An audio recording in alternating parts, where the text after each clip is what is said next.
মন্ডলী এখানে বসতে পারবেন। ত্রিকলদর্শী বাবা লোকনাথ ব্রহ্মচারী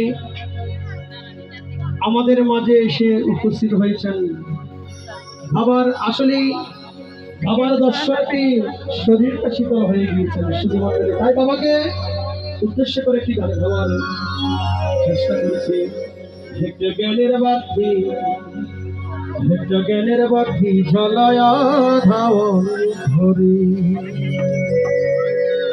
তোমার প্রেমে পাগল আমিও পাগল কেনা, তোমার প্রেমে পাগল আমিও পাগল কেনা। হেক্টর জ্ঞানের বাতি, হেক্টর